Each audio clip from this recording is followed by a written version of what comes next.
When people will march and stand by the thousands in cold and inclement weather, expressing their aspirations and longings for human dignity, I find myself saying the day is not far off from the time that the Negro will have his freedom and the Negro will have justice. And so you ought to be commended for turning out in such large numbers.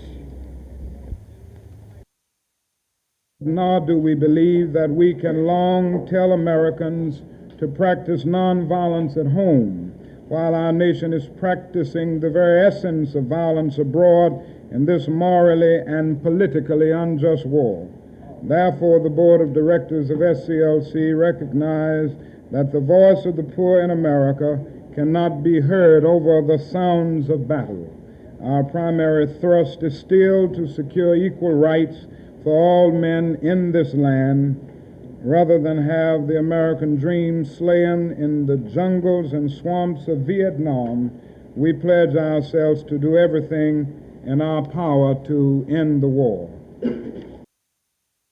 For Negroes, the first and most urgent fight is for absolute, unqualified equality in a nation of peers.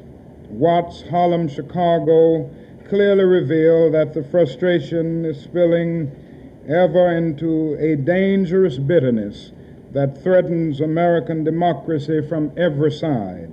The President and the nation must not commit us to suicide by pretending not to see that the war against inequality, racism, and poverty is the foremost need of a nation at the crossroads of history.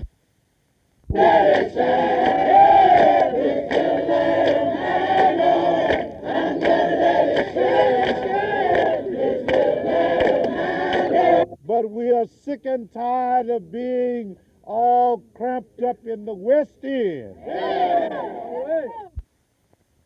And we can look in all of our major cities, and we see that one of the major problems is the problem of segregated housing.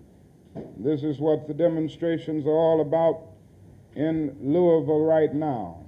And I think that is no greater danger facing our nation than the constant building up of predominantly Negro central cities ringed by white suburbs. This does nothing but invite social disaster. And this is what is happening in all of our major cities in America because of the adamant refusal on the part of all too many whites to make open housing a reality so that persons can live on the basis of their desires in any area and in any community. But all of this reveals that we have a long, long way to go.